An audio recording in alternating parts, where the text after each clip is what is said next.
Hello everyone. ये video में हम लोग डिस्कस करने वाले हैं जो सीएमए इंस्टीट्यूट अभी मॉक टेस्ट कंडक्ट किया है जून 2020 एग्जाम के लिए। सीएमए इंस्टीट्यूट जो मॉक टेस्ट कंडक्ट किया है जून 2020 एग्जाम के लिए, सॉरी, उसका पेपर 8 कॉस्ट अकाउंटिंग का सेट 2। एक वीडियो ऑलरेडी हम लोग बनाए थे जिसमें सेट 1 का क्वेश्चंस डिस्कस किए थे। ये वीडियो में हम लोग डिस्कस करने वाले हैं सेट 2, यानी जो सेकंड मॉक टेस्ट हुआ है जून 2020 एग्जाम के लिए सीएमए इंस्टीट्यूट के द्वारा, उसके क्वेश्चन पेपर को हम लोग डिस्कस करने वाले हैं। डन, चलो स्टार्ट करते हैं हम लोग अपना पेपर। जैसे कि आप लोग देख सकते हैं जून 2020 का सेट 2, पेपर 8 कॉस्ट अकाउंटिंग में 2 सेक्शन है, सेक्शन ए, अगला सेक्शन बी। क्वेश्चन होता है सेक्शन ए में क्या,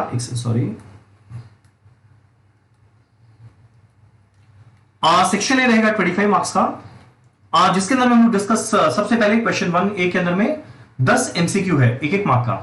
चलो एक काम करिए, जल्दी से पढ़ते हैं क्या है। Joint cost is suitable for, याद करना, जब हम लोग जॉइंट प्रोडक्ट बाय प्रोडक्ट पढ़ रहे थे तो उससे हम लोग डिस्कस किए थे कि जो ऑयल इंडस्ट्री है, जब वो रिफाइन होता है तो रिफाइन होने के बाद कुछ रिफाइंड ऑयल निकलता है, कुछ रेसिडुअल बाय प्रोडक्ट निकलता है। तो joint cost is suitable for infrastructure, बिल्कुल नहीं। ऑर्नामेंट इंडस्ट्री, वो भी नहीं। ऑयल इंडस्ट्री एकदम रहेगा, ऑयल इंडस्ट्री बिल्कुल रहेगा, फर्टिलाइजर इंडस्ट्री भी नहीं। तो क्वेश्चन 1 का पार्ट ए हम लोग डिस्कस किए। नेक्स्ट हम लोग का है क्वेश्चन 1, क्वेश्चन नंबर 2, क्या लिखा है, which of the following is considered as normal loss of material. इनमें से किस चीज को हम लोग नॉर्मल लॉस ऑफ मटेरियल मानेंगे। पहला है पिल्फरेज, चोरी होना नॉर्मल बात नहीं है। Loss due to accident, accident होना भी नॉर्मल बात नहीं है। अगला loss due to careless handling of material, ढंग से मटेरियल को हैंडल नहीं किए उसकी वजह से। अगला है नॉन ऑफ दीज। तो मेरा नॉर्मल लॉस ऑफ मटेरियल के अंदर में वैसे ऑप्शन होना चाहिए नॉन ऑफ दीज, पर आप लोग के आरटीपी के अंदर में मार्क किया हुआ है केयरलेस हैंडलिंग ऑफ मटेरियल। तो केयरलेस तरीका से मटेरियल को हैंडल करना, इसको लोग नॉर्मल माने हैं। पर नॉर्मल लॉस में जनरली क्या होना चाहिए, मान लो कोई ऑयल इंडस्ट्री है तो उसमें इवेपोरेशन हो गया, नॉर्मल लॉस, या कोई वेट लॉस हो गया, नॉर्मल लॉस। ढंग से मटेरियल को नहीं मैनेज की, नॉर्मल बात कैसे है, या आइडियलिस्टिकली आप नॉर्मल में जाना चाहिए, तो हम लोग करेंगे नॉन ऑफ दीस। नेक्स्ट हम लोग का है under the high wage plan a worker is paid. देखो क्या है हाई वेज प्लान,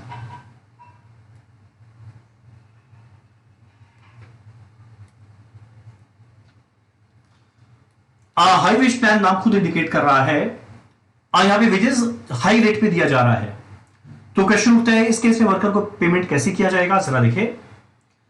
पहला ऑप्शन है at a time rate higher than the usual rate. तो हाई वेज प्लान के अंदर में जो नॉर्मल रेट है उससे ज्यादा रेट पे, ज्यादा टाइम रेट पे वेजेस पेमेंट किया जाता है। Next question number 4, manufacturing industry produces product P, royalty paid on sales. Idealistically royalty paid on production होना चाहिए, बट चलो ठीक है। Royalty paid on sales 23,500, design charges 1,500। तो मेरा डायरेक्ट एक्सपेंसेस में क्या आएगा, ये दोनों आएगा, 23,500 10 1,500 मिलाकर क्या बनेगा 25,000। तो क्वेश्चन नंबर 4 का पार्ट ए। नेक्स्ट हम लोग का है when overtime is required for meeting urgent order. अब देखो ओवरटाइम का ट्रीटमेंट हम लोग जब डिस्कस किए थे, हम जब लेबर का रिविजन क्लास भी डाला उसमें बताया था कि ओवरटाइम 3 वजह से होता है, उसका 3 अलग अलग ट्रीटमेंट होता है। पहला, अगर बाई चांस ओवरटाइम उसके लिए एक नॉर्मल फीचर है, हमारी कंपनी के लिए ओवरटाइम अगर नॉर्मल फीचर है, तब उस सिचुएशन में जो बेसिक वेज रेट है उसको इन्फ्लेट कर देंगे, नॉर्मल चीज है, ये हर एक जॉब बेयर करेगा। पर वही अगर मान लो अचानक से रिक्वायरमेंट बढ़े, डिमांड बढ़े, एक सीजनल इंडस्ट्री के अंदर में जब अचानक से बहुत ऑर्डर्स आ जाए, उस समय डिमांड बढ़े, तब उस समय हम लोग उसको ओवरहेड में डाल देते हैं और सबसे थोड़ा थोड़ा प्रोपोर्शन में हम लोग चार्ज कर लेते हैं। पर वही अगर कस्टमर के रिक्वेस्ट के बेसिस पे किया गया है, तुम लोग पूरा चार्ज करते हैं कस्टमर से। तो यहाँ पे कस्टमर का रिक्वायरमेंट है नहीं, तो ये हम लोग कहां पे ट्रांसफर करेंगे, तो रिस्पेक्टिव जॉब में नहीं जाएगा, इग्नोर तो बिल्कुल नहीं करते, कॉस्टिंग पीरियड में नहीं, कहां जाएगा ओवरहेड अकाउंट में। Done. What will be the accounting entry for absorption for what will be the accounting entry for absorption? Entry for absorption of factory overhead. जब फैक्ट्री ओवरहेड को इनकर करते हैं, factory overhead to bank, bank की जगह zero, पर ये factory overhead को जब एब्जॉर्ब या रिकवर करते हैं कस्टमर से, तो ध्यान देना तीन ओवरहेड तीन अलग अकाउंट में जाता है। Factory overhead WAP, admin overhead FG, selling overhead cost of cell.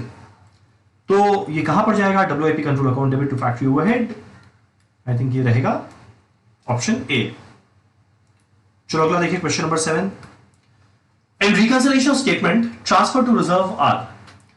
अब देखो जितना रिजर्व बनने का काम है ये कहां पर होता है? फाइनेंशियल में। तो अगर बाई चांस फाइनेंशियल के अंदर में रिजर्व बनाया गया है तो फाइनेंशियल का प्रॉफिट कम हो गया। तो अगर फाइनेंशियल का प्रॉफिट कम हो गया और कॉस्टिंग का प्रॉफिट ज्यादा है, फाइनेंशियल का प्रॉफिट कम हो गया पर कॉस्टिंग में ज्यादा है, तो भाई कम से ज्यादा करना है। कम से ज्यादा करना है हम लोग क्या करेंगे? ऐड किसमें ऐड करेंगे? फाइनेंशियल प्रॉफिट में। तो आंसर क्या रहेगा? ए। ठीक। पर वही अगर बाई चांस होता उल्टा चलते तो हमारा रिड्यूस फ्रॉम कॉस्टिंग प्रॉफिट, तो हो जाएगा हमारा आंसर डी। वैसे देखा जाए ना तो हमारे इस क्वेश्चन के अंदर में दोनों आंसर हो सकता है, ए भी चलेगा या डी भी चलेगा। तो ये क्वेश्चन उतना बढ़िया नहीं बनाया गया है क्योंकि आइडियलिस्टिकली एक ही ऑप्शन होना चाहिए। चलो अब अगला हमारा question number 8। Standard deals with the determination of average equalised transportation cost. आप लोगों को याद होगा ट्रांसपोर्टेशन कॉस्ट का कॉस्ट अकाउंटिंग स्टैंडर्ड था कॉस्ट अकाउंटिंग स्टैंडर्ड 5, जहां पे हम लोग सारे सीएस को याद करने का भी एक स्टोरी बना के याद करने का कोशिश किए थे। उसके हिसाब से cost accounting standard 5। Next question 9। Sale value दिया हुआ है 150, वेरिएबल कॉस्ट दिया हुआ है 50,000। तो देखो सेल पता है, वेरिएबल कॉस्ट पता है, तो मेरे को कंट्रीब्यूशन मिल जाएगा। कितना आएगा? 150 माइनस 50,000, 1 लाख।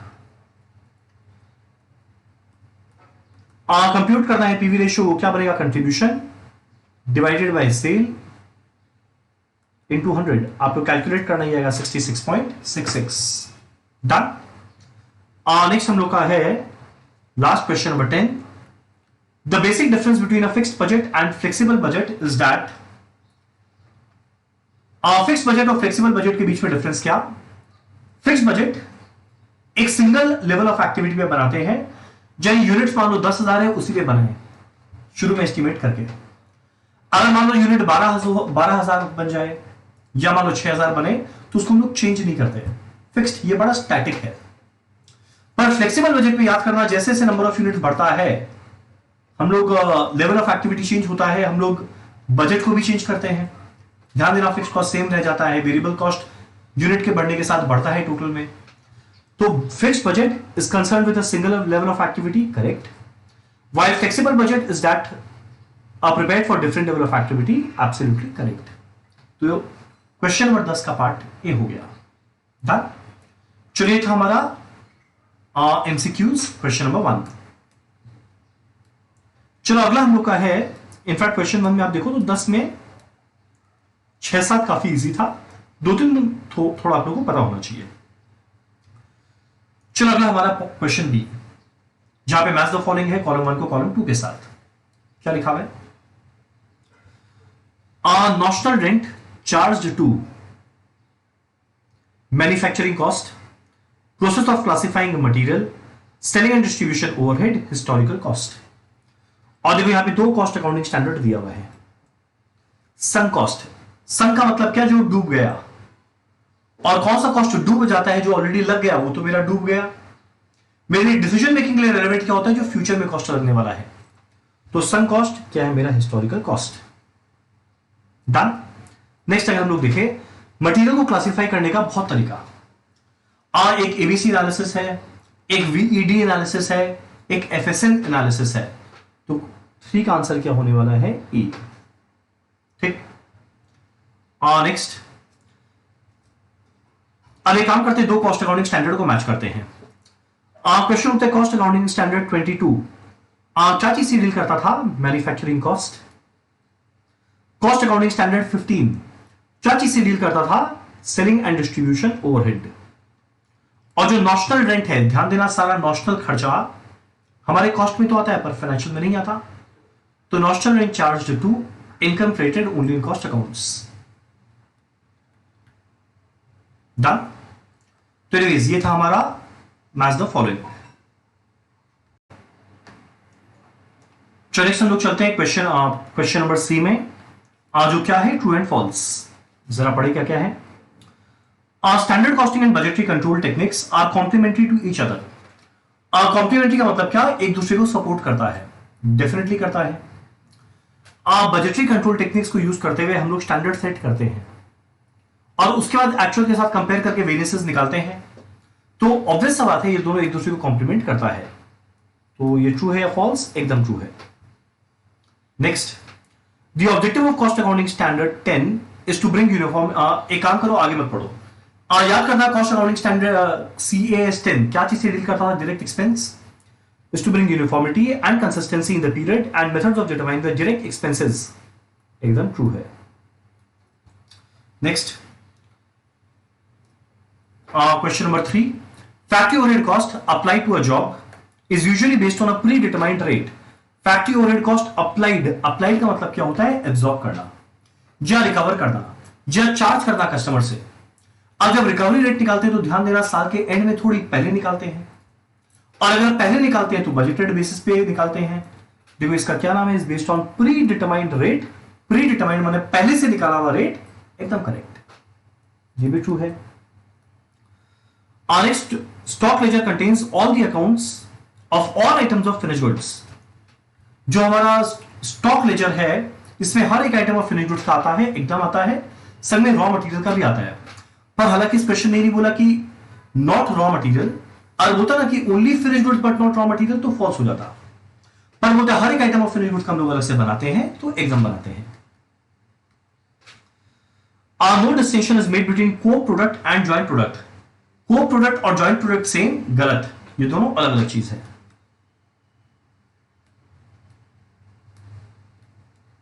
चलो लास्ट में हम लोग का फिल इन द ब्लैंक्स, फटाफट देखते हैं फिल इन द ब्लैंक्स क्या क्या है।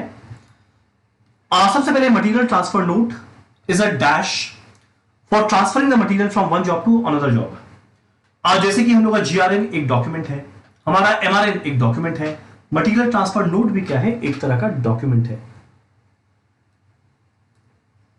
Next, charging of fair share of overhead expense to cost centre और a department is called charging of fair share of overhead expense. यानी कुछ ओवरहेड का खर्चा लगा है जो जिसका हम लोग शेयर निकाल के हर एक डिपार्टमेंट के बीच में बांट रहे हैं। तो याद करो, जब हम लोग शेयर निकाल के हर डिपार्टमेंट के बीच में बांटते हैं, जब डायरेक्टली एट्रीब्यूट करें एलोकेशन, जब बांटते हैं उसको हम लोग क्या बोलते हैं, अपोर्शनमेंट। तो ये क्या होगा, apportionment. Next, purchase for special job. अगर बाई चांस कोई स्पेशल जॉब के लिए हम लोग परचेज कर रहे हैं, तो ये मेरा सीधा का सीधा कहां पर जाता है, उस पर्टिकुलर जॉब में। और अगर उस पर्टिकुलर जॉब में जा रहा है तो लोग सीधा उसको WIP अकाउंट में लेके जाते हैं। ये एक तरह का डायरेक्ट एक्सपेंस है। अगर ये डायरेक्ट नेचर का है, तो याद करना कॉस्ट अकाउंटिंग रिकॉर्ड में जाने थे, और जैसे ही शब्द आएगा डायरेक्ट, माइंड में आना चाहिए WIP, और जैसे ही शब्द आएगा इनडायरेक्ट, माइंड में आना चाहिए ओवरहेड। तो ये कहां पर जाएगा, WIP कंट्रोल अकाउंट में। Next, question 4, dash is applicable to engineering concern, construction companies, shipbuilding, furniture making, hardware and machine manufacturing industries, repair shop, automobile garages and several other such industries। अब देखो इस maximum industries के अंदर में खास बात क्या है, ये सारा का सारा कस्टमर के रिक्वायरमेंट के हिसाब से काम करता है। और अगर कस्टमर के रिक्वायरमेंट के हिसाब से काम करता है तो यहां पर क्या लगेगा, जॉब कॉस्टिंग। तो यहां पे जॉब कॉस्टिंग लगेगा। There are two ways to treat the cost of the beginning inventory। जो ओपनिंग इन्वेंट्री है, इसका कॉस्ट को ट्रीट करने का तरीका, कॉस्ट को कैलकुलेट करने का तरीका, वैसे तो देखो बहुत होता है, पर जनरली हम लोग क्या लगाते हैं, FIFO एंड क्या लगाते हैं, वेटेड एवरेज। डन। तो काफी easy fill in the blanks था। इनफैक्ट ओवरऑल ये 25 मार्क का सेगमेंट काफी इजी था। इसमें इजीली 20+ लाया जा सकता है। तो हमारा 25 मार्क्स कवर होता है। नेक्स्ट हम लोग कर रहे हैं सेक्शन बी, जहां पे हम लोग को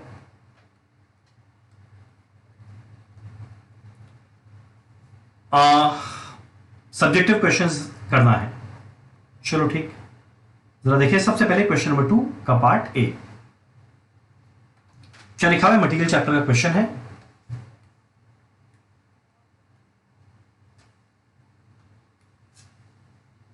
चलो पढ़े जरा क्या लिखा हुआ है।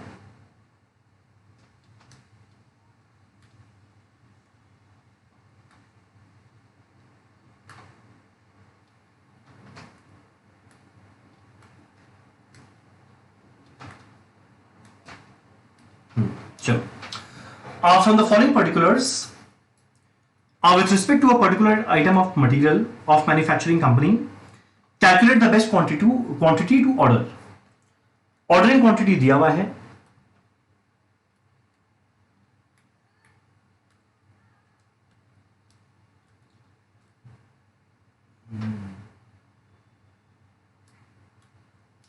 प्राइस पर टन दिया हुआ है। तो देखो इस टाइप का क्वेश्चन होगा किया हुआ रहता है। लेस देन 250 में 5 का रेट, 250 से 800 हो जाए तो देखो रेट थोड़ा कम हो गया, डिस्काउंट मिला, और ज्यादा परचेज किया और डिस्काउंट मिला, और ज्यादा परचेज करने पर और डिस्काउंट मिला, और ये सिलसिला चलता रहा। एनुअल डिमांड कितना है 4000 टन।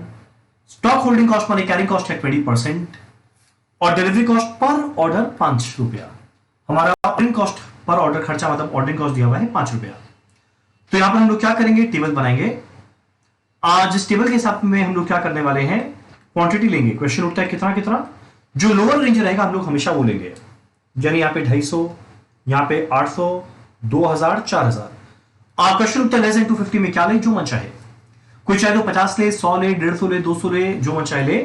हम 200 इसलिए ले रहा है क्योंकि हम लोग इसका सोल्यूशन में 200 लिया हुआ है, पर अदरवाइज अगर कोई चाहे जो मन चाहे ले, सब चलेगा। चलो आज जरा देखिए क्वेश्चन नंबर 2 का पार्ट ए का सोल्यूशन कैसे होगा।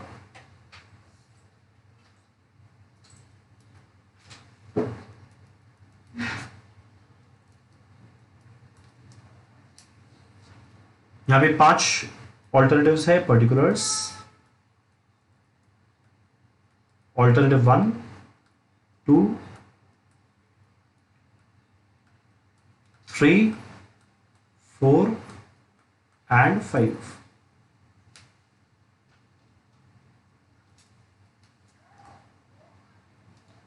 सबसे पहला है एनुअल रिक्वायरमेंट।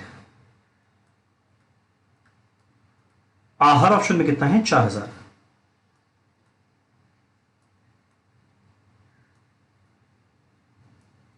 ठीक, अगला हम लोग को चाहिए क्वांटिटी पर ऑर्डर।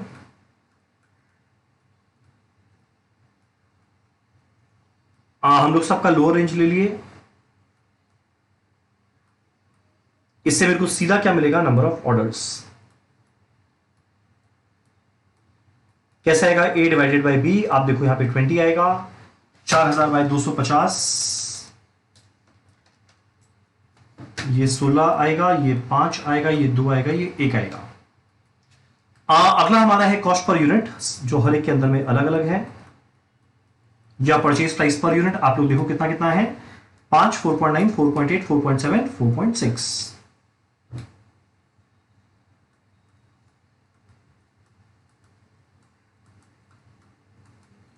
मेरे को 3 कॉस्ट निकालना है। एक निकालना है ऑर्डरिंग कॉस्ट,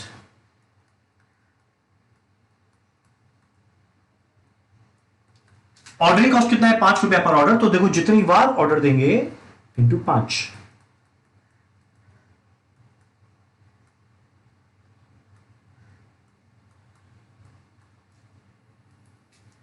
अगला हम लोग को कैलकुलेट करना है कैरिंग कॉस्ट।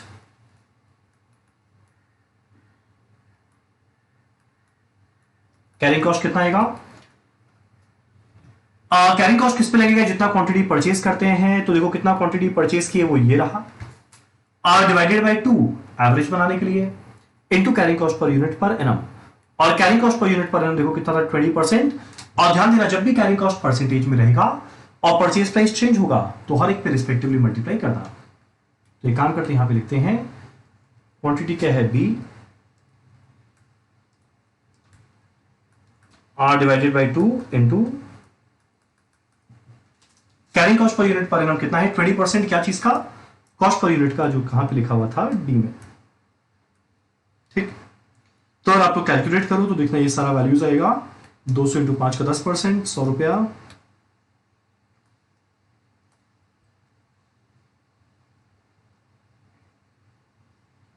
यहां पर 250 इंटू 0.49, 122.5, यहां पर आएगा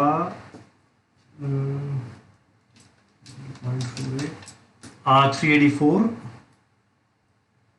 यहां पे आएगा 940 और यहां पर आएगा 1840। चलो हमारा ऑर्डरिंग कॉस्ट हुआ, कैरिंग कॉस्ट हुआ। नेक्स्ट लास्ट में हमारा क्या आने वाला है? Purchase cost. परचेज कॉस्ट कैसे मिलेगा? साल भर में जितना परचेज करना है इनटू कॉस्ट पर यूनिट। तो देखो साल भर में कितना परचेज करना है वो है ए में, कॉस्ट पर यूनिट क्या है? डी में।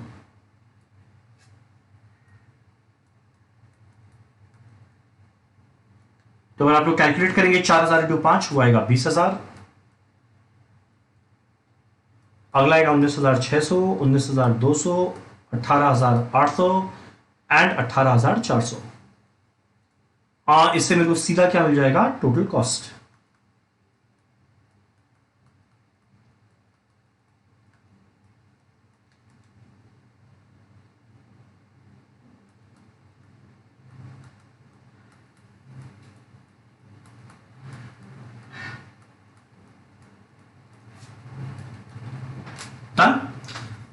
फाइनली हम लोग किस ऑप्शन को ऑप्ट करेंगे जहां मेरा कॉस्ट सबसे कम रहेगा?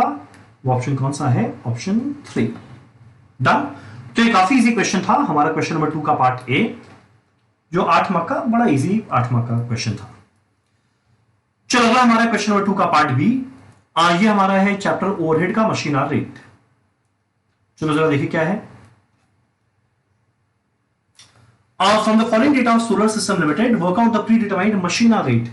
तो देखो क्या कैलकुलेट करने बोला है? Machine hour rate for department Mars and Jupiter of a factory. वाह, पूरा सोलर सिस्टम बना लिया अपने फैक्ट्री के अंदर में। एक का नाम है मार्स, अगला है जुपिटर।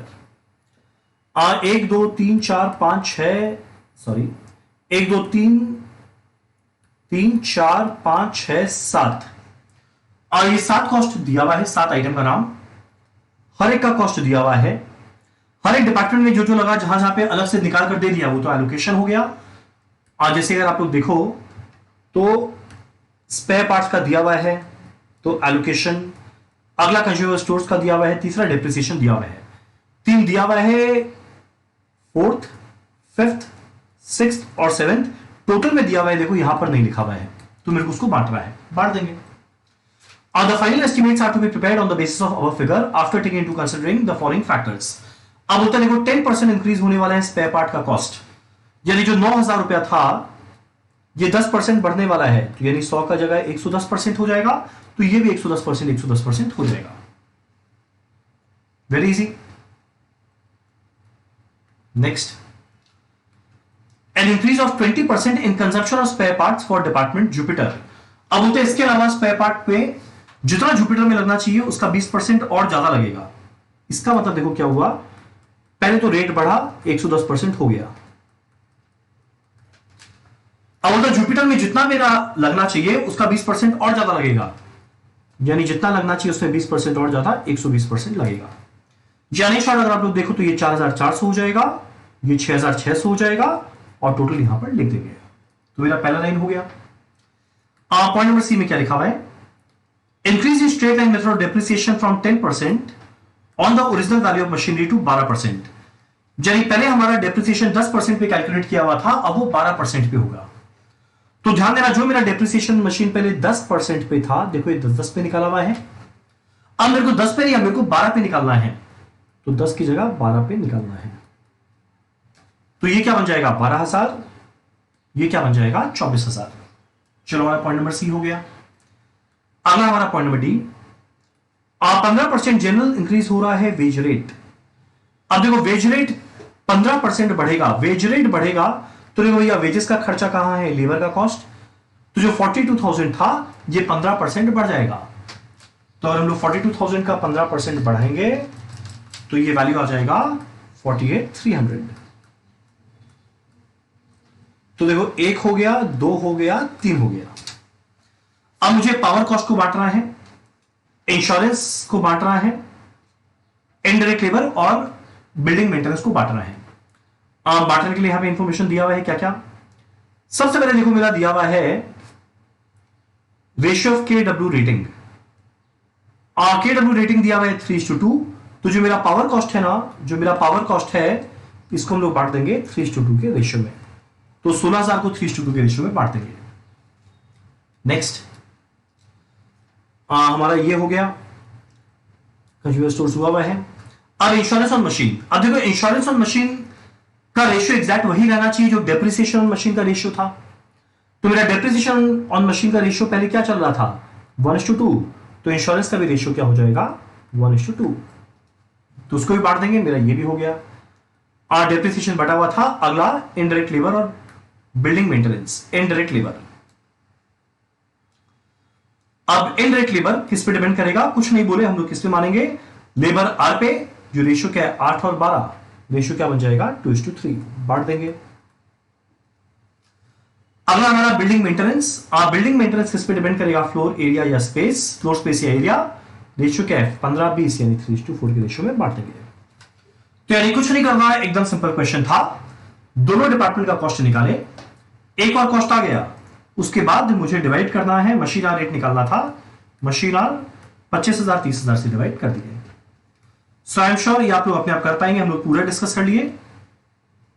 तो यहां 4400, यहां पे 6600, 16,000 को 3:2 के रेशियो में बांट दिए, ये ऑलरेडी बटा हुआ था, इसको 1:2 के रेशियो में बांट दिए, ये 12,000 24,000 आ गया, 48,300 को 2:3 के रेशियो में बांटे, 7,000 को 3:4 के रेशियो में बांटे, आया टोटल।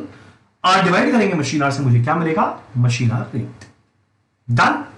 चलिए ये था हमारा क्वेश्चन नंबर 2 का पार्ट बी। इसका पूरा सोल्यूशन करने की जरूरत नहीं था, काफी इजी क्वेश्चन था। चलो अगला हमारा क्वेश्चन नंबर 3। क्वेश्चन नंबर 3 में सबसे पहले कॉस्ट अकाउंटिंग स्टैंडर्ड 5 के बारे में बोला है, जो हम लोग डिस्कस किए थे, जो आप लोग को ऑलरेडी पता है, आप लोग आराम से लिख सकते हैं। हम लोग कर रहे हैं प्रैक्टिकल क्वेश्चन, क्वेश्चन नंबर 3 का पार्ट बी। क्या लिखा है, net profit of Dronacharya limited appeared at rupees 41,800 as per financial records of the company। और इसके अलावा रिकंसिलेशन का बहुत सारे आइटम्स दिया हुआ है, और मेरे को क्या करना है, रिकंसिलेशन बनाना है, और बनाने के बाद कैलकुलेट करना है प्रॉफिट एज पर कॉस्टिंग कितना आएगा। देखो प्रॉफिट एज पर कॉस्टिंग दिया रहता ना तो बहुत अच्छा लगता, मैच होते ही मुझे पता चल जाता मेरा क्वेश्चन राइट है रॉन्ग, पर एनीवेज वो यहां पर नहीं दिया हुआ है। चलो कोई नहीं। तो देखो प्रॉफिट एज पर फाइनेंशियल दिया है, तो एक काम करते हैं ना, 41,800 है, हम उसी से शुरुआत करते हैं।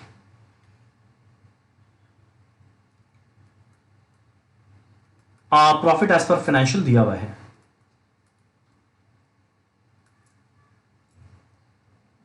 $41,800, ठीक। अब मुझे पहुंचना कहां पे है, प्रॉफिट एज पर कॉस्टिंग में। अब मेरे को खाली प्लस माइनस करते हुए सोचना है, और यहां पे पास पास में लिखते चलेंगे, ठीक। चलिए काम करें, जरा एक बार देखें।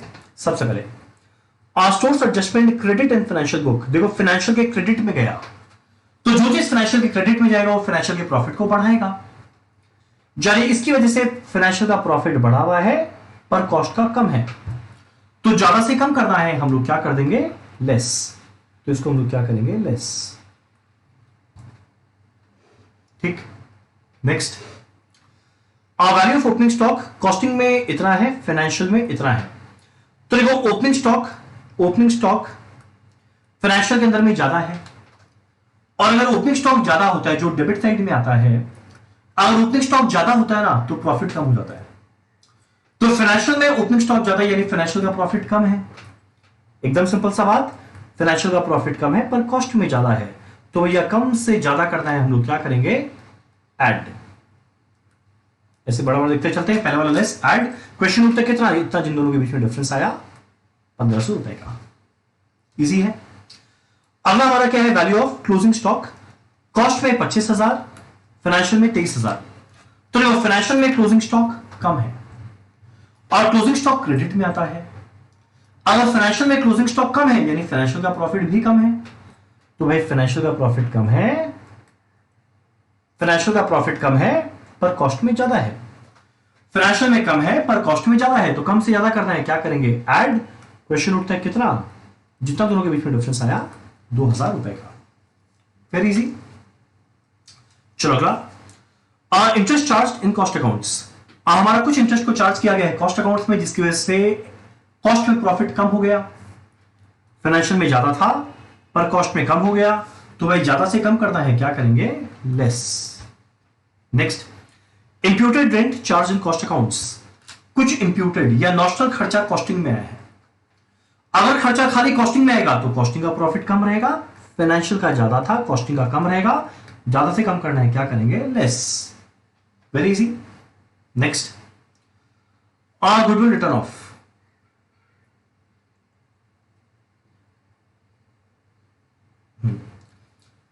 नेक्स्ट हमारा है गुडविल रिटर्न ऑफ। तो गुडविल राइट ऑफ कहां पे करते हैं, खाली फाइनेंशियल में। तो इसको करने की वजह से फाइनेंशियल में प्रॉफिट कम हो जाता है, पर कॉस्ट में तो ज्यादा रहता है। कम से ज्यादा करना है, क्या करेंगे, add. Very easy. Loss on sale of furniture. Loss on sale of furniture financial में आएगा, जिसके से फाइनेंशियल का प्रॉफिट कम रहेगा पर कॉस्ट में ज्यादा रहेगा, क्या करेंगे, add. Next, selling and distribution expenses not charge in cost. Selling and distribution खाली फाइनेंशियल में खर्चा आया, कॉस्ट में नहीं आया। तो भाई खाली फाइनेंशियल में आया तो फाइनेंशियल में प्रॉफिट कम है पर कॉस्ट में ज्यादा है, कम से ज्यादा में ऐड करेंगे। Next, donation to prime minister relief fund. एक काम करते हैं, अगला तीसरा आइटम एक साथ देखते हैं। Donation to prime minister relief fund, transfer to debenture redemption fund, transfer to dividend equalisation fund, ये सारा का सारा खाली फाइनेंशियल के डेबिट साइड में आएगा, और जिसकी वजह से फाइनेंशियल का प्रॉफिट कम हो जाएगा पर कॉस्ट में ज्यादा रहेगा। तो कम से ज्यादा करना है, कम से ज्यादा करना है, क्या करेंगे, add add add. Done. Next, works overhead under recovered. Under recovered का मतलब क्या होता है, रिकवर कम किए पर खर्चा ज्यादा लग गया। रिकवर कम किए पर खर्चा ज्यादा लग गया, तो देखो फाइनेंशियल में खर्चा ज्यादा लग गया तो फाइनेंशियल का प्रॉफिट कम हो गया। फाइनेंशियल में खर्चा ज्यादा लग गया मतलब फाइनेंशियल का प्रॉफिट कम हो गया, कॉस्ट में ज्यादा है। तो कम से ज्यादा करना है, हम लोग इसमें क्या कर देंगे, ऐड। तो लोग उसको क्या करेंगे, add.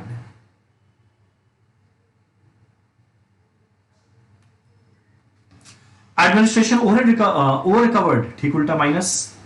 Depreciation charge in financial 5600, cost में 6300। तो देखो फाइनेंशियल में डेप्रिसिएशन कम है, जो है फाइनेंशियल का प्रॉफिट ज्यादा है। फाइनेंशियल में डेप्रिसिएशन कम है मतलब फाइनेंशियल का प्रॉफिट ज्यादा है पर कॉस्ट में कम। तो देखो ज्यादा से कम करना है, क्या करेंगे, लेस। कितना, 700 रुपया। Next, interest on investment not included in cost. Interest on investment, investment में इंटरेस्ट कमाए हैं, तो जो इंटरेस्ट कमाए वो फाइनेंशियल के प्रॉफिट को बढ़ा दिया पर कॉस्ट में कम है, ज्यादा से कम करना है, क्या करेंगे, less. Loss due to obsolescence charge in financial accounts, इससे फाइनेंशियल का प्रॉफिट कम हो गया पर कॉस्ट में ज्यादा है, ऐड करेंगे। Income tax reserve made in financial, income tax financial में क्रिएट किया गया जिससे फाइनेंशियल का प्रॉफिट कम पर कॉस्ट में ज्यादा है, कम से ज्यादा करना है, क्या करेंगे, add. Bank interest and transfer fee credited in financial, financial की क्रेडिट में यानी फाइनेंशियल का प्रॉफिट बढ़ा हुआ है, कॉस्ट का कम, ज्यादा से कम करना है, क्या करेंगे, लेस। डन। तो ये रहा सिचुएशन। तो 41,800 से स्टार्ट करेंगे, ऐड लेस करते हुए देखेंगे कॉस्ट में कितना पहुंचा। चलिए काम पे नजर आया, 41,800 minus 230 plus 1500 plus 2000 plus 4850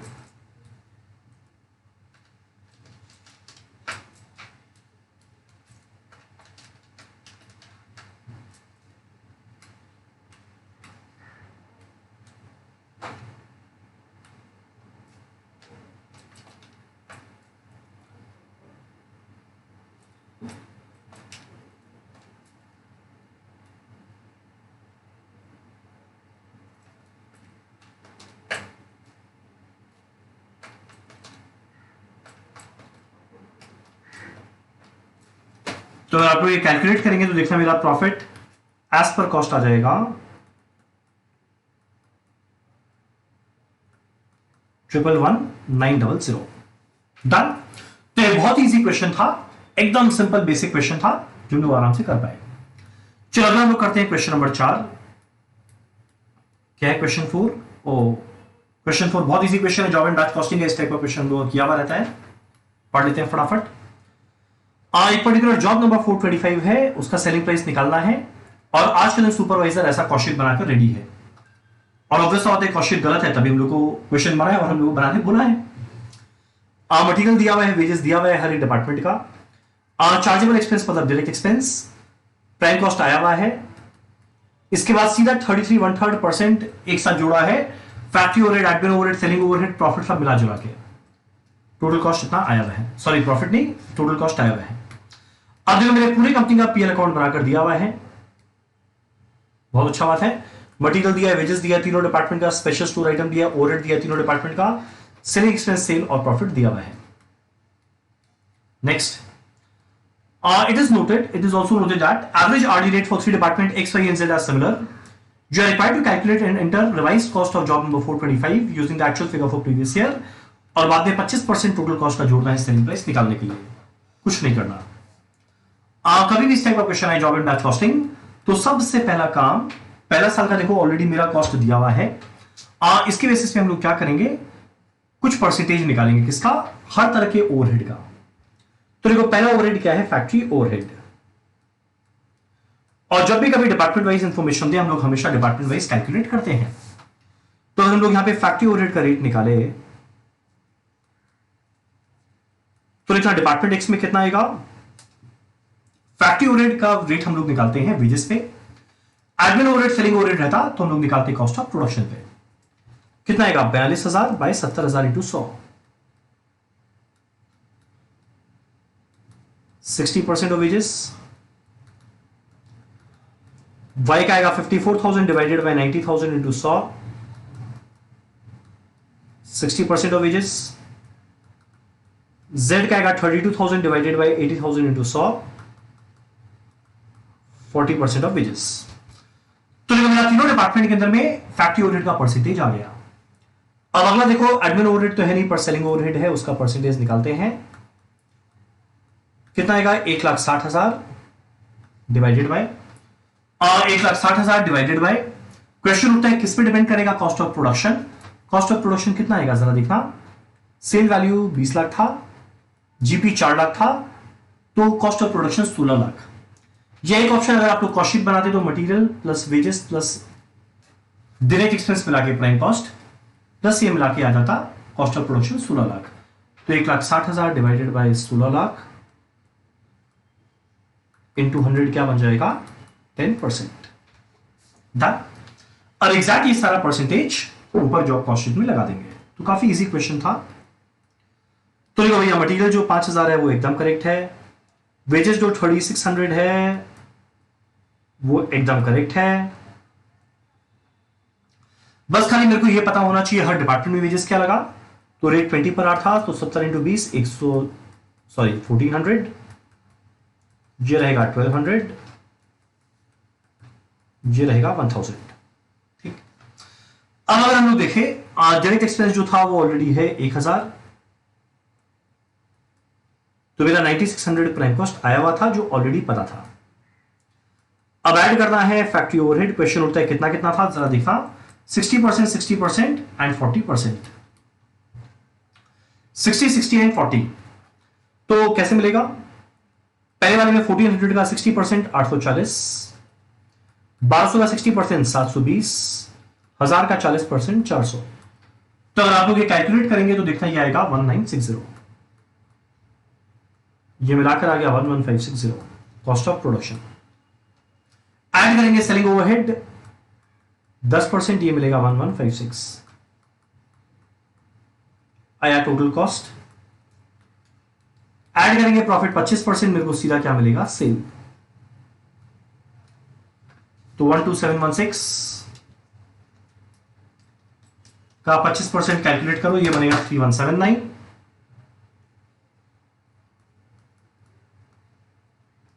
calculate करके देखना हमारा सेल वैल्यू कितना बन जाएगा, 15895।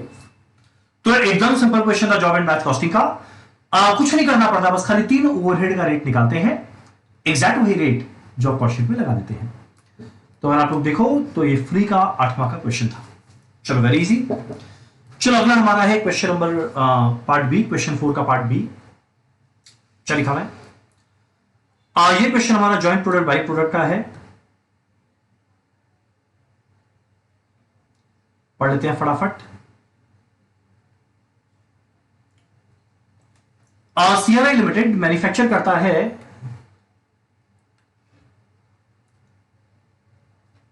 certain grade of product known as main product M, by product A and by product B। तो देखो भैया एक मेन प्रोडक्ट है M और ये दोनों बाई प्रोडक्ट है A और B। In the course of manufacturing product M, main product by product A and B emerge। चलो ठीक है। जॉइंट एक्सपेंस लगा 237,600 जो ऑब्वियस सा बात है मुझे बांट रहा है। All the three product are processed further after separation and sold as per details given below। तो देखो तीनों का सेल वैल्यू दिया हुआ है। कॉस्ट इनकर्ड आफ्टर सेपरेशन यानी फर्दर प्रोसेसिंग कॉस्ट दिया हुआ है। Profit as percentage on sale दिया हुआ है। Total fixed selling expenses 10% of total cost of sale दिया है। आज जो मुझे बांटना है तीनों के बीच में रेशियो 2:4:4 करना क्या है, ज्वाइंट कॉस्ट को पहले बांटना है। तो ये बात हम लोग डिस्कस किए थे कि जब भी हमें बाई प्रोडक्ट निकलता है तो सबसे पहले हम लोग हमेशा बाई प्रोडक्ट का वैल्यू निकालते हैं और एक बार बाई प्रोडक्ट का वैल्यू आ गया इस ज्वाइंट कॉस्ट में से उस बाई प्रोडक्ट के वैल्यू को माइनस कर दे, अपने मेन प्रोडक्ट का कॉस्ट निकल जाएगा। तो एक काम करते हैं, पहले हम लोग निकालते हैं सबका वैल्यू क्या क्या है।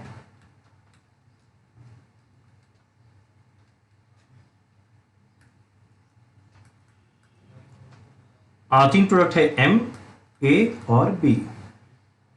चलो ठीक है, पर्टिकुलर्स आप लोग आराम से बैठ के लिखना है एग्जाम में। देखो सेल वैल्यू दिया हुआ है, क्वेश्चन उठता है कितना दिया हुआ है सेल वैल्यू 3,00,000, 1,20,000, 80,000। 3,00,000, 1,20,000 एंड 80,000। ठीक, लेस करेंगे प्रॉफिट। प्रॉफिट कितना दिया हुआ था 10%। प्रॉफिट कितना दिया हुआ था 10% था ना, कहां गया, वो सॉरी अलग अलग है। किसी में 25, इसमें 20, इसमें 15। सेल का 25, 20, 15, 25%, 20%, 15%। मेरे को सीधा क्या मिलेगा, कॉस्ट ऑफ सेल 225, 96,000, 68,000। लेस करना है सेलिंग एंड डिस्ट्रीब्यूशन ओवरहेड। यहां पे रिवर्स कॉस्ट मेथड लगा रहे हैं, sale minus profit cost of sale, selling and distribution cost total cost of production, further processing cost को माइनस करेंगे, जॉइंट कॉस्ट का शेयर मिल जाएगा। सेलिंग एंड डिस्ट्रीब्यूशन ओवरहेड बोले क्या रहेगा, 10% of total cost of sale जो 20, 2, 4, 4 के रेशियो बांटेंगे। तो देखो टोटल कॉस्ट ऑफ सेल, तो टोटल कॉस्ट ऑफ सेल निकाल लो, ऐड करके कितना आएगा 2,25,000 प्लस 96,000 प्लस 68,000, 3,90,000। सॉरी 2,25,000, 96,000, 68,000, 3,89,000 जो मेरे को बांट रहा है 2, 4, 4 के रेशियो में।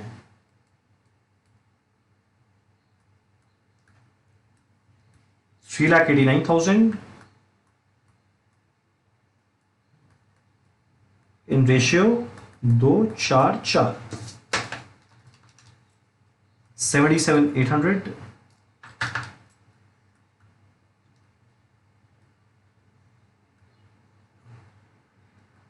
7,780।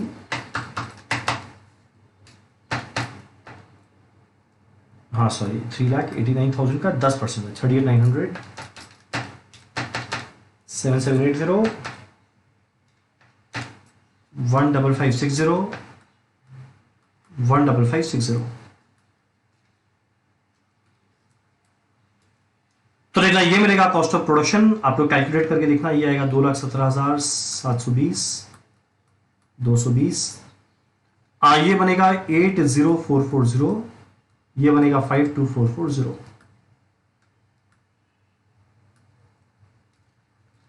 लेस करेंगे जो मेरा फर्दर प्रोसेसिंग कॉस्ट आया था या पोस्ट सेपरेशन कॉस्ट था,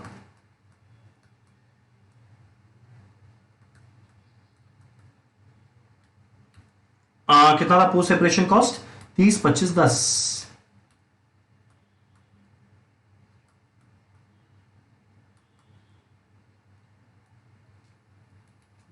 मेरे को सीधा ज्वाइंट कॉस्ट मिल जाएगा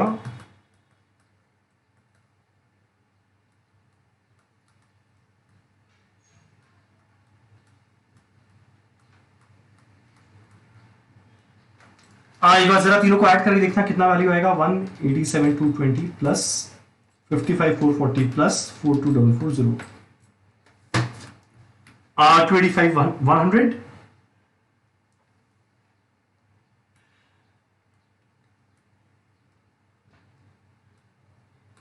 ठीक। पर देखना यहां पे 237,600 कहां गया क्वेश्चन। हाँ 237,600। तो जो जितना मेरा ज्वाइंट कॉस्ट आया उसमें ए और बी का जो कॉस्ट निकाले उसको माइनस करते ही मेरे को एम का मेन कॉस्ट मिल जाएगा। डन। तो काफी इजी क्वेश्चन था। क्वेश्चन 4 का ए रिवर्स कॉस्ट मेथड लगाना था। सॉरी क्वेश्चन 4 का बी था। चलो इसी के साथ हमारा ये वाला क्वेश्चन भी खत्म। नेक्स्ट हम लोग कर रहे हैं क्वेश्चन नंबर 5। ये है ऑपरेटिंग कॉस्टिंग का होटल का क्वेश्चन। बहुत इजी क्वेश्चन है। इस टाइप का हमारा किया हुआ है। Gupta holiday homes has hired a building at rent of ₹20,000 per month. तो साल भर का 2,40,000 along with 5% of takings. Takings का मतलब होता है सेल या फिर रेवेन्यू। तो प्लस 5% ऑफ रेवेन्यू कमाना है। थ्री टाइप ऑफ रूम्स है, single room, double room, triple room. कितने नंबर ऑफ रूम्स है दिया हुआ है, ऑक्यूपेंसी परसेंटेज दिया हुआ है। The rent of double room is to be fixed at 3 times of single room and that of triple room is twice of double room. तो देखो जितना सिंगल रूम है मान लो उसका x है, तो डबल रूम का क्या रहेगा 3 times 3x, और ट्रिपल रूम का क्या रहेगा twice of double room 3x का ट्वाइस क्या होगा 6x।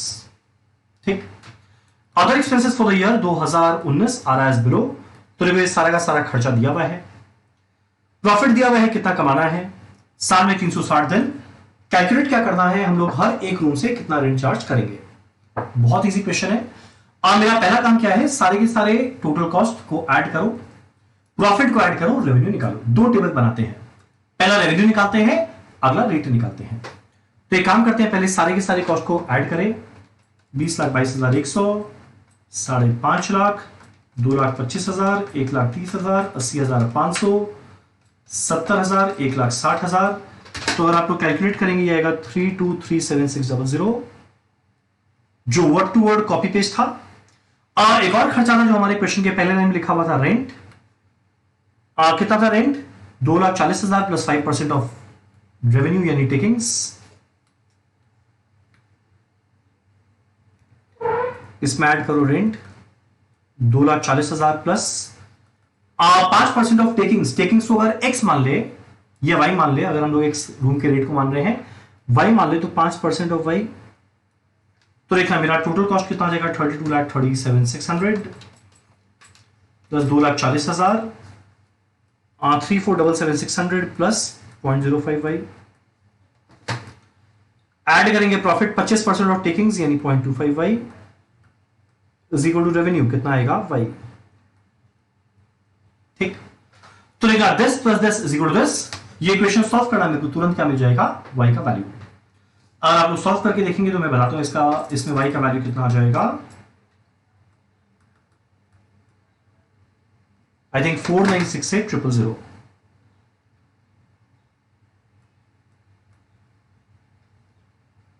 ठीक। अब मुझे एक टेबल बनाना है जहां पे डिफरेंट रूम का रेट क्या होगा कैलकुलेट करना है। तो मेरा पहला टेबल हो गया। अब अगले में हम लोग क्या करेंगे, category of room, number of room, occupancy, number of days, rate and revenue. 3 तरह का रूम था, एक था सिंगल रूम, एक था डबल रूम, एक था ट्रिपल रूम। देखा मुझे नंबर ऑफ रूम्स दिया हुआ था क्वेश्चन के अंदर में, कितना दिया हुआ था नंबर ऑफ रूम्स जरा देखो। ये रहा 175/50।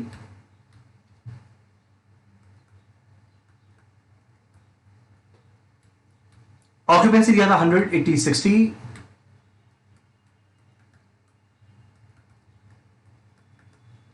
Number of days 360।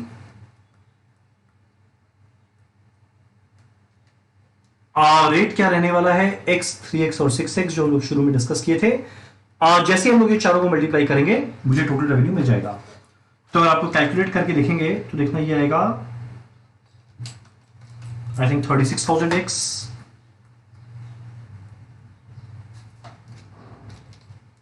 Next one आएगा 64,800x,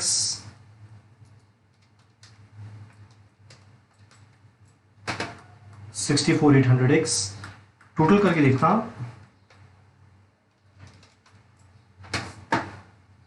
165,600x। जो किसके इक्वल होना चाहिए, ये देखो मेरा रेवेन्यू, जो किसके इक्वल होना चाहिए, जो अभी हम लोग जस्ट यहां पे रेवेन्यू निकाले थे y 496 से 000, 496 से 000।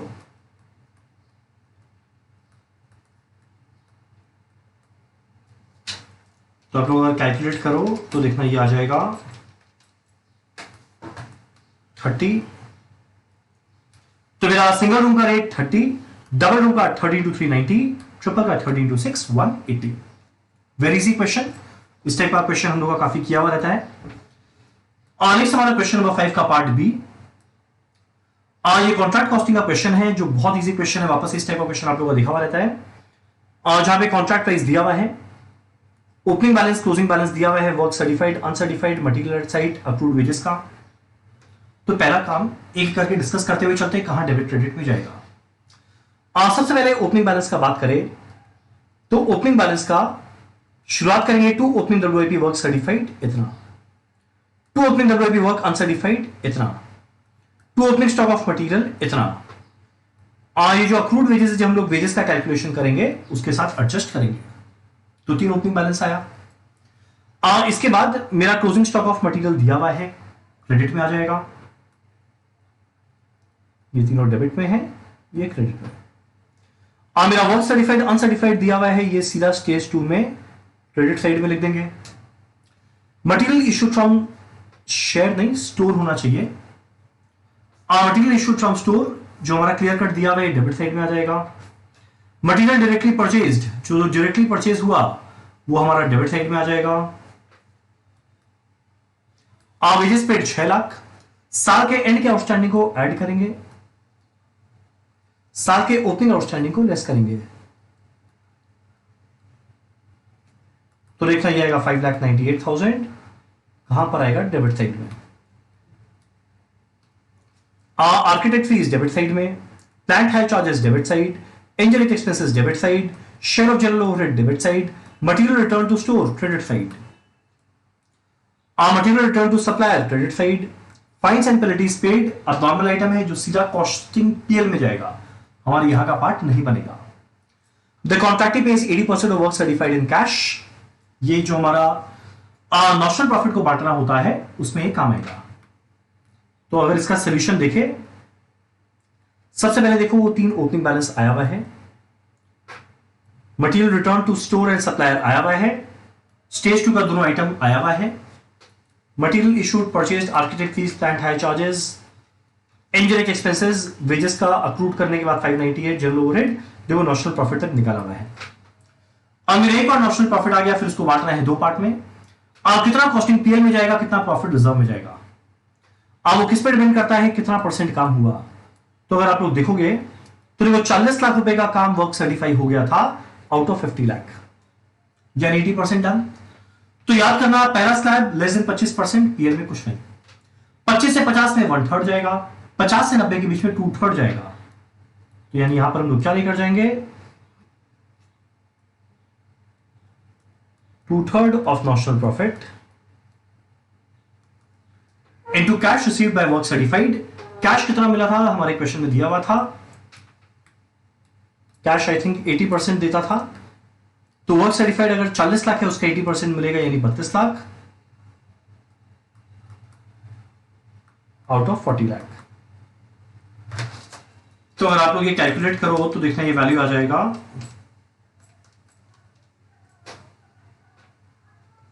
692,533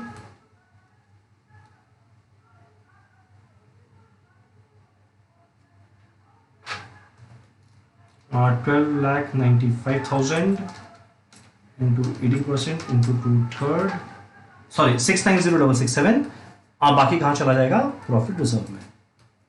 वेरी इजी। बैलेंस शीट में ज्यादा कुछ आता नहीं है। बैलेंस शीट में क्या आएगा, जो मेरा पीएल का में गया था वो आ जाएगा, पर ध्यान देना मेरा फाइन्स पेनल्टी जो था, अब नॉर्मल आइटम सीधा यहां पे लेस होके लिख दिया।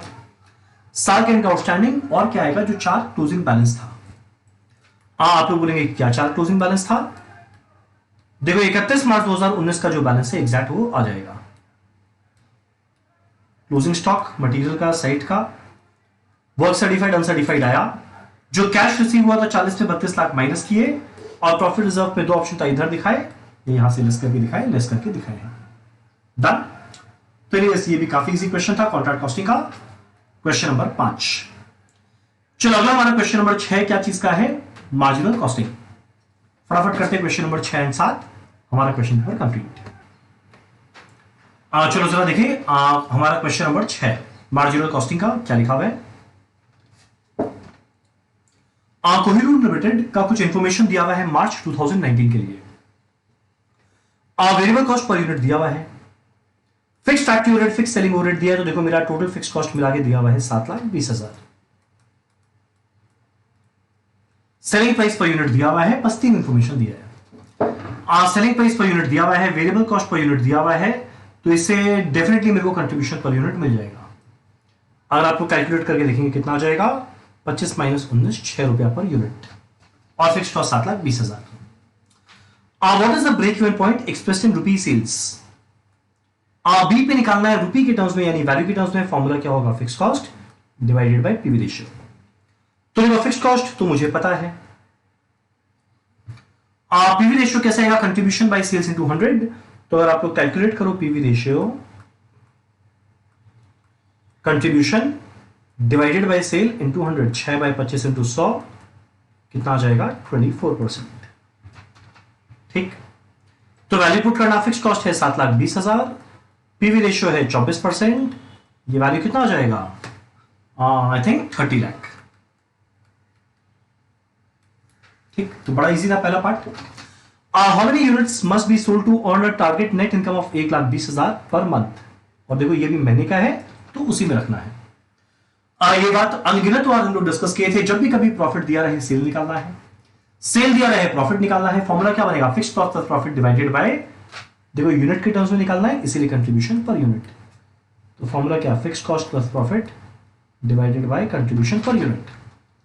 फिक्स कॉस्ट 7,20,000, प्रॉफिट कमाना है 1,20,000, यानी मिला के 8,40,000। कंट्रीब्यूशन पर यूनिट है 6, कितना यूनिट बेचेंगे, 1,40,000। डन। चलो ये था पार्ट बी। अगला है part C, how many units must be sold to earn a net income of 25% on cost. कितना यूनिट बेचा जाए to earn a profit of 25% on cost. तो वो कॉस्ट का 25% 1/4 ऑन कॉस्ट, यानी 1/5 ऑन सेल। तो कितना यूनिट बेचा जाए, एक काम करते हैं, उस यूनिट को हम लोग मान लेते हैं x यूनिट बेचा जाएगा। तो अगर x यूनिट बेचा जाएगा, ये वाला पार्ट कर रहे हैं हम, इसको मिटा देते हैं।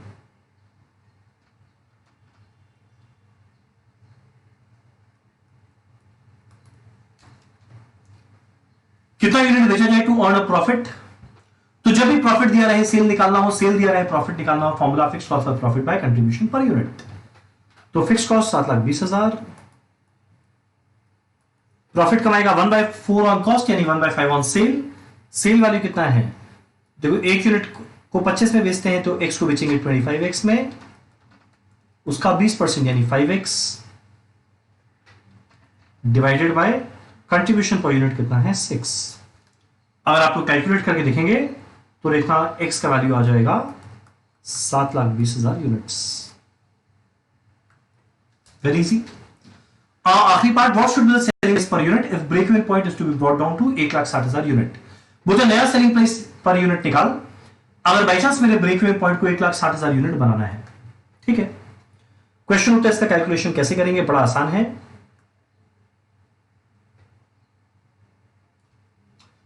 इसका कैलकुलेशन कैसे किया जाएगा जरा देखिए।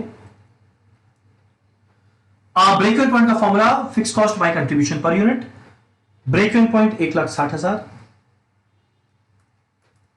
Is equal to fix cost divided by contribution per unit. तो कैलकुलेट करना कंट्रीब्यूशन पर यूनिट कितना आएगा, 7,20,000 बाई 1,60,000 जा जाएगा 4.5 रुपया पर यूनिट।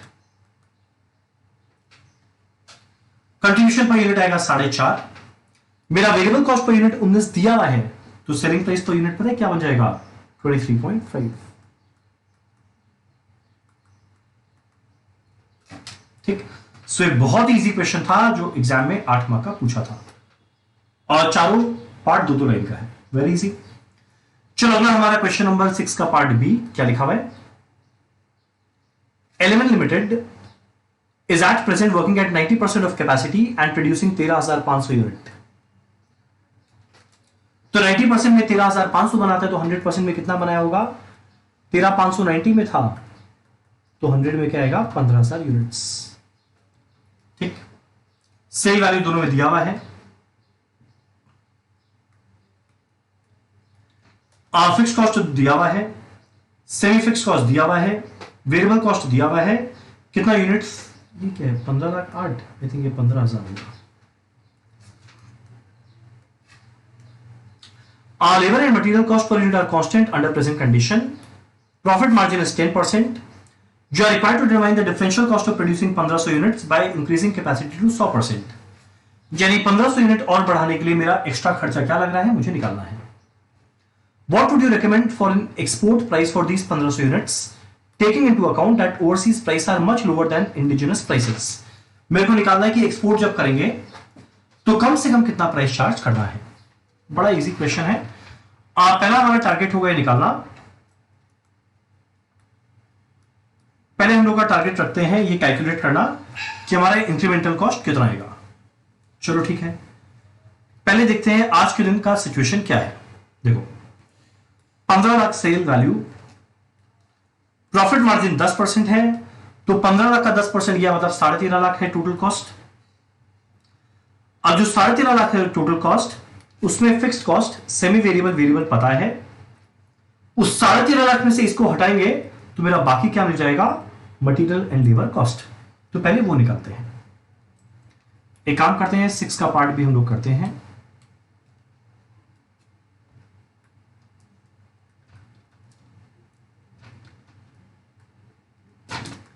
सेल वैल्यू 15 लाख है, और इससे प्रॉफिट एट द रेट 10% हटा दिए, तो मेरा टोटल कॉस्ट कितना आएगा, 13,50,000। इसमें वो fix cost, semi fixed expense और वेरिएबल एक्सपेंस कितना है हटा दिए,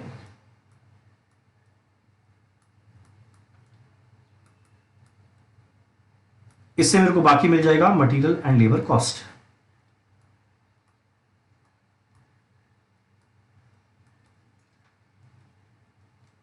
वेरी इजी। अब देखो आगे क्या बोलता है,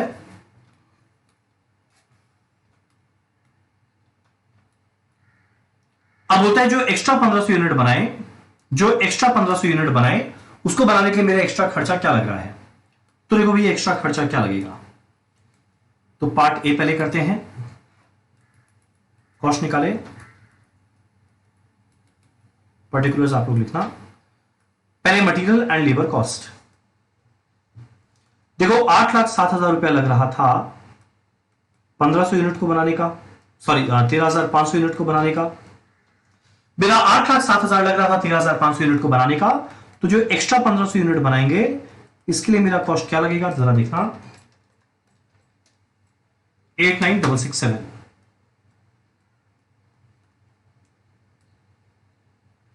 मेरा फिक्स कॉस्ट कितना एक्स्ट्रा लगने वाला है, 3,500,000 से 3,600,000, 100 रुपया करके। ये कितना ज्यादा लगेगा, 3,000 रुपया। ये कितना लगेगा, 4,500। तो अगर हम लोग ये सबको लिखे, हमारा फिक्स एक्सपेंस कितना बढ़ जाएगा, 100 रुपया। हमारा सेमी फिक्स्ड एक्सपेंस कितना बढ़ जाएगा, 3,000 रुपया। हमारा वेरिएबल एक्सपेंस कितना बढ़ जाएगा, 4,500 रुपया। तो देखा मेरा डिफरेंशियल कॉस्ट कितना आ जाएगा, 9,7,267। ठीक, तो बड़ा इजी था। अगर निकाले पर यूनिट कितना आएगा, तो ये कॉस्ट पर यूनिट कितना आ जाएगा,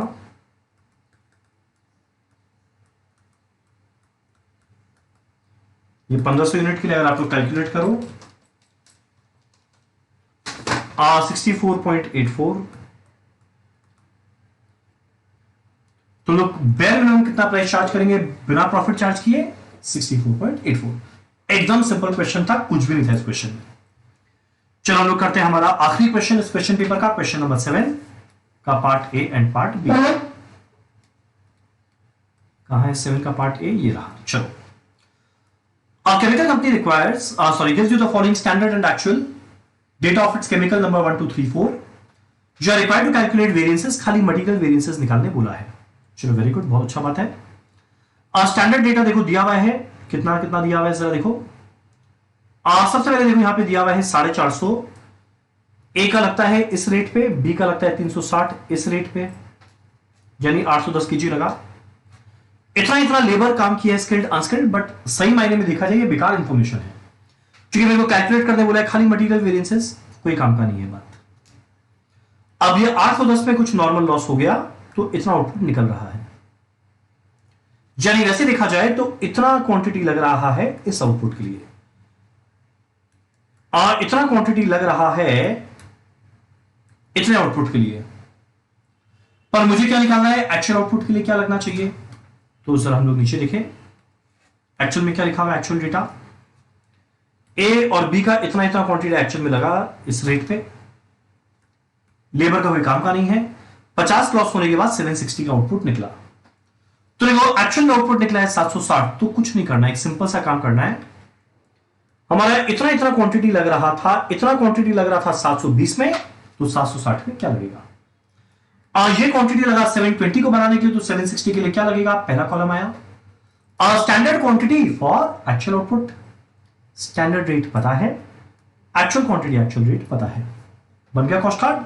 कैलकुलेट क्या करना है, सारा वेरिएंसेस यानी मिक्स यील्ड सारा का सारा एक साथ निकालना होगा। तो एक काम करते हैं, उसके लिए हम लोग पहले बनाते हैं कॉस्ट कार्ड।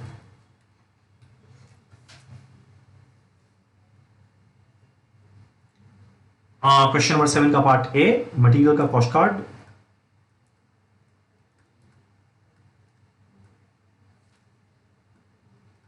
दो तरह का मटेरियल है। सबसे पहले स्टैंडर्ड क्वांटिटी लेंगे for actual output, standard rate standard cost, actual quantity actual rate actual cost, actual quantity लेंगे इन स्टैंडर्ड प्रोपोर्शन, ठीक है ना। दो मटेरियल है ए और बी।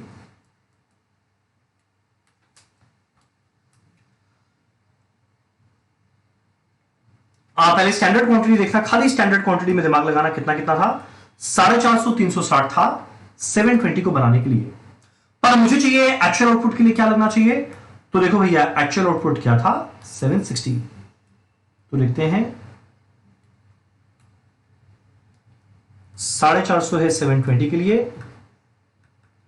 तो 760 के लिए क्या लगेगा। नेक्स्ट वाला 360 है 720 के लिए,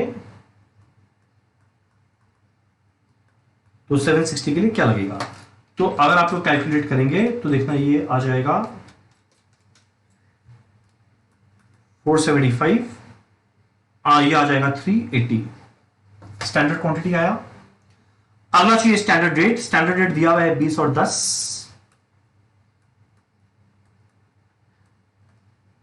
जाएगा 9500, ये आएगा 3800। Actual quantity actual rate clear cut पता है, 450 360 19 11, 450 360 19 एंड 11, तो ये कितना आएगा 450 इंटू 19 8550, 360 इंटू 11 3960।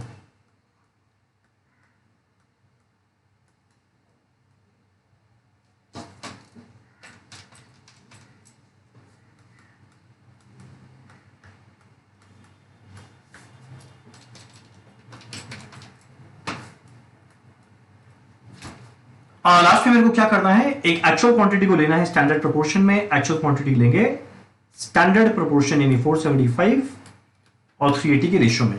ये वैसे बात करें ना 45 और 36 के रेशियो में, रेशियो क्या है 9 का मल्टीपल 5:4,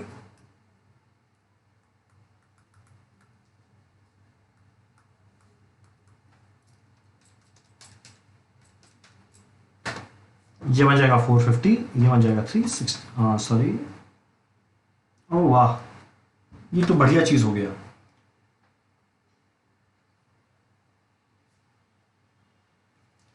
इसका बेस्ट पार्ट क्या हो गया, जितना क्वांटिटी स्टैंडर्ड में लगना चाहिए था, देखो एक्चुअल में उतना ही लगा है, और एक्चुअल में एग्जैक्ट उतना ही लगा है, यानी मेरा रेशियो चेंज नहीं हुआ, यहां मेरा मिक्स वेरिएंस 0 आ जाएगा।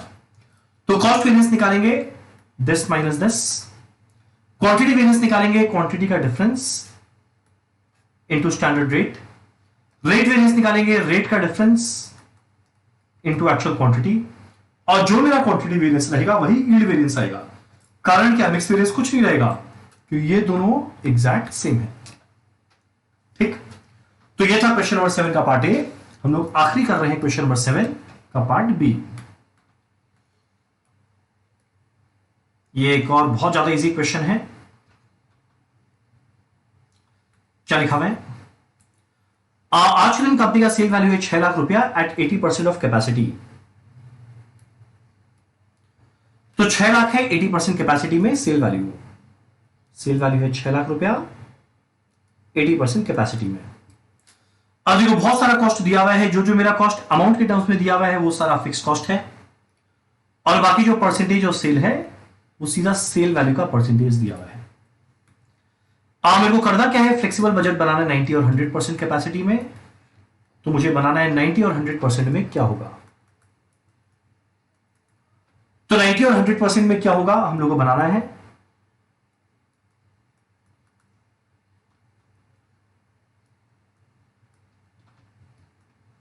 तो देखो 80% में सेल वैल्यू 6 लाख है, तो पहले अगर 90% में निकाले कितना आएगा, 6 लाख है 80 में, तो 90 में क्या बनेगा 6,75,000, 100 में क्या बनेगा 7,50,000। ठीक, सेल वैल्यू पता है मेरे को। मेरा फिक्स कॉस्ट 85,000 सब में रहेगा सेम। मेरा वेरिएबल कॉस्ट 2% ऑफ सेल, तो यहां पे 6 लाख का 2% 12,000, यहां 6,75,000 का 2% 13,000, यहां पे 15,000, यहां पे 6,500 हर जगह सेम रहेगा, 9,000 अमाउंट दिया हुआ है हर जगह सेम रहेगा। अगला ये 8% ऑफ सेल, तो 6 लाख 8% 48,000, 6,75,000 का 8% कितना आ जाएगा 54,000, ये 60,000, 2% ऑफ सेल 12,000,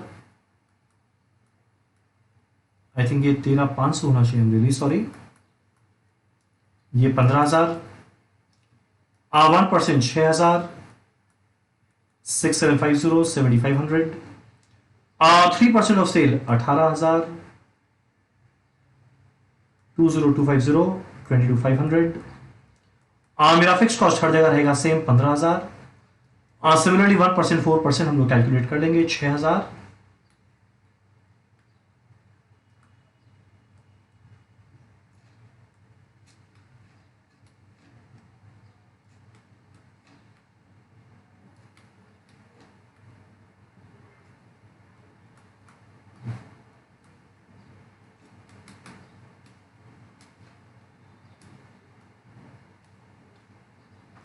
लास्ट में 4%, 4% सेल हो जाएगा 27,000 एंड 30,000। ठीक, ऐड करना मेरा फ्लेक्सिबल बजट बन गया। तो ओवरऑल ये पेपर काफी इजी पेपर था। इजीली एवरेज में प्रिपरेशन रहे तब भी 70+ तो पक्का ये पेपर में आना चाहिए, और जिनका अच्छा प्रिपरेशन है 85 90 कुछ भी आ सकता है। चलो डन। इसी के साथ हमारा ये वाला पेपर का भी डिस्कशन खत्म होता है। सीएमए इंस्टीट्यूट ने 2 मॉक टेस्ट लिया था जून 2020 के लिए, हम लोग ने दोनों पेपर डिस्कस कर लिया। चलो बाय।